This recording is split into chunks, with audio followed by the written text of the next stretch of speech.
Hello YouTube, hello football fans, and I'm just gonna talk about the latest two trades with Antonio Brown going to Oakland and Odell Beckham leaving my beloved Giants to go to the Cleveland Browns. Now, first of all, these two players were traded for the same reasons. They are just not worth the headaches, and for whatever reason, the wide receiver spot in the NFL seems to be the biggest trash-talking prima donna crybaby spot on the field right now. I don't know why it's like that. I mean, you got these two. I know Randy Moss, Deshaun Jackson, Chad Ochocinco, just to name a few.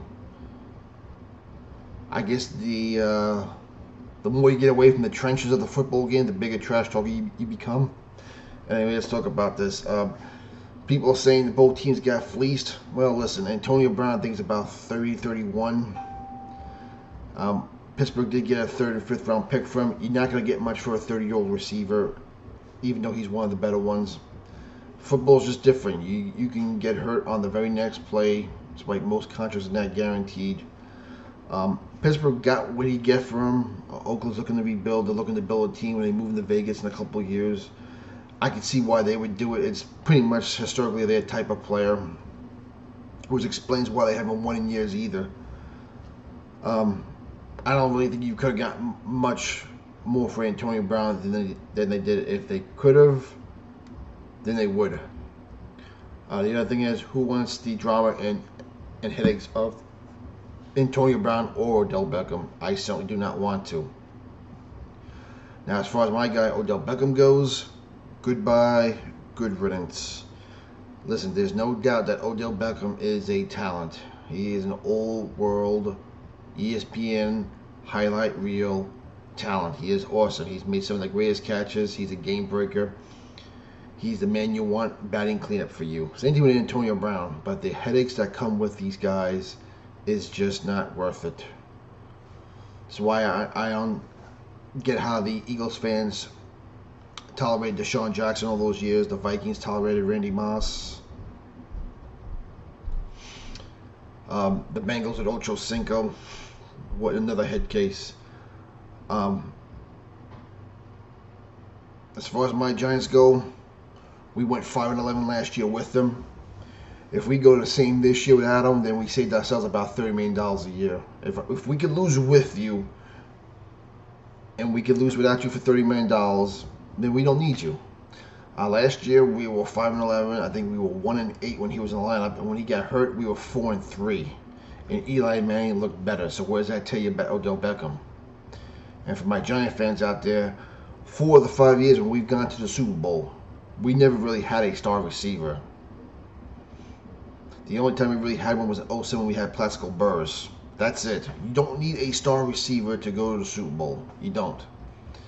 And if you look at, what was the last time you saw an old-world receiver lead the team to the Super Bowl? What, Torrey Holt, Isaac Bruce back in '99? Before then you had Michael Irvin, Alvin Harper, Dallas, and you had Jerry Rice in the 80s with the Niners. You win with defense, you win with a quarterback, and you win with a running game. It's no different. Even the Patriots, all those years when they won, they never really had a dominant receiver. They had Randy Moss for a couple years, and of course the famous 18-1. You don't need a receiver. I am not going to miss Odell Beckham. I was glad to have him for when we did. He was an old-world talent,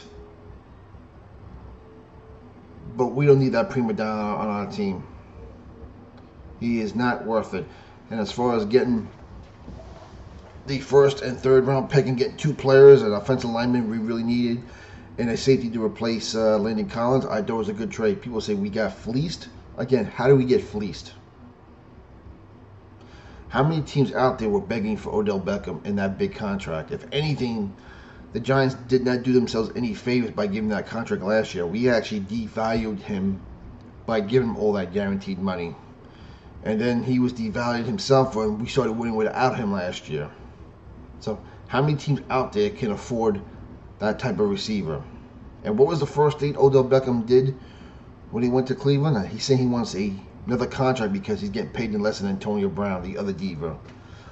This is why I'm not going to miss Odell Beckham. And most Giant fans who pay them ridiculous PSL licenses and them season ticket holders for all those years are probably not going to miss him either. Now, a lot of the young kids will miss him because, let's face it, he is very charismatic. He's a good-looking guy. He's fun to watch, and he's a human highlight reel. He's made some of the most amazing catches, but those things don't win you championships.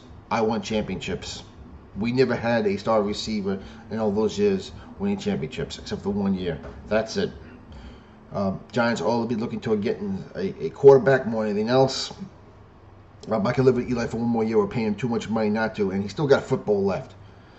I don't care what anyone says. If you switch Tom Brady and Eli Manning on their teams, Eli Manning would look good in the Patriots, and Tom Brady would look very human on the Giants right now. You got to protect your quarterback, and you need a running game. And Eli Manning does not really have that right now. And as far as I'm concerned, Saquon Barkley is a better talent anyway because he can both run the ball and come out of the backfield and catch it. Sorry, Odell. I like you. You were fun to watch. But we're not going to miss you. I'm not.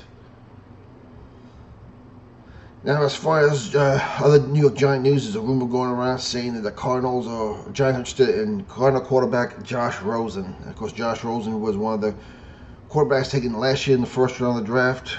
It was him, Sam Darnold, Baker Mayfield, and Josh Allen. I was not a fan of either one of these guys coming out last year, with the exception of Josh Allen.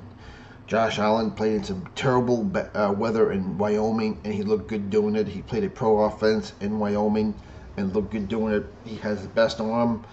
He's big. I really like Josh Allen. So if the Giants were going to take a quarterback last year, that was the guy I wanted.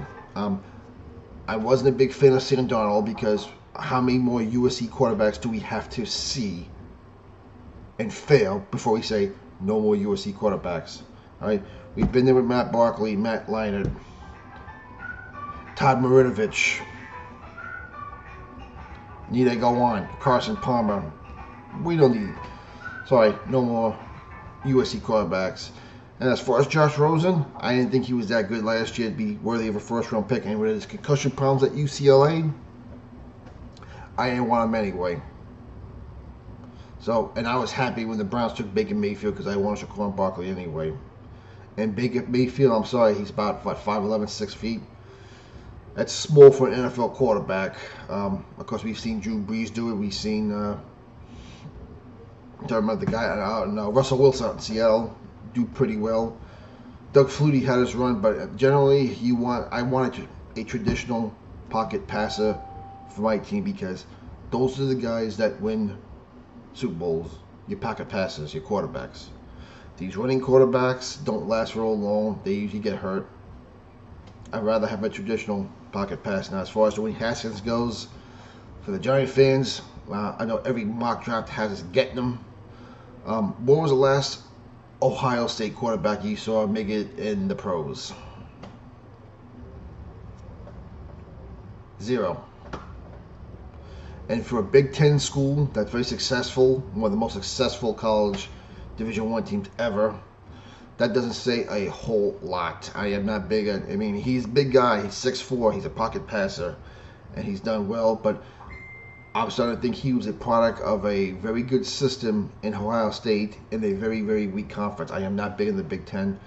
They are very overrated. It's pretty much Ohio State and everyone else right now. It's been like that for a while. So maybe he'll be good, maybe he won't. I don't know. I'd rather have the big defensive end out of Kentucky or the big lineman out of Alabama. We need to dominate the line of scrimmage again. That's how the Giants win championships. That's how they win football games. That's how every team wins championships. I don't want a highlight reel. I want a parade down Broadway in Manhattan. So let me know what you think. As far as Josh Rosen being shopped around, if the Cardinals are willing to take him for a third-round pick, because the Giants have 2 right now, I'll take a chance on him. I'll take a chance on getting Josh Rosen for a third-round pick. But he wasn't worth a first-round pick, and Right now, the Cardinals are proving he wasn't a first-round pick, being that it looks like they're going to take Colin Murray, the first pick of the draft, out of Oklahoma. So the Josh Rosen era has ended fast in Arizona. So he's been devalued. So they want a third-round pick for him. I'll gladly take a chance. I don't want to spend the first-round pick on Dwayne Haskins. I want the big lineman, either at Alabama or the big defensive end out of Kentucky, because we need a pass rusher. We need a lot of help right now. I thought the trade was good for the Giants. We had a much-needed receiver since Landon Collins left. Zeitler, we needed another offensive lineman, protect our quarterbacks. I'm happy with that. And we have another first and third-round pick. The only different mistake the Giants made was not taking last year's Cleveland offer when they offered us a first, second, and third-round pick. Don't forget, Cleveland had 3 picks last year in the first round, and they were offering us their second of 3, which was a 6 overall. So that would have been the better offer. But hey, live and learn. The Giants took a chance. They if they could get Saquon Barkley, Odell Beckham, and Eli Manning, they have a championship-winning team. Well, that failed miserably. And the Giants didn't have a defense anyway, so they weren't going to go anywhere. So let me know what you think. Giant fans, think about the Odell Beckham trade. Do you think we should get Josh Rosen? Should we get Dwayne Haskins, or do we trade the third-round pick for Josh Rosen? Anyway, draft day is, believe it or not, 6 weeks away already? April 25th, 26th, and 27th. So let me know what you think. We'll talk to you later. And enjoy the AAF action this week, everyone.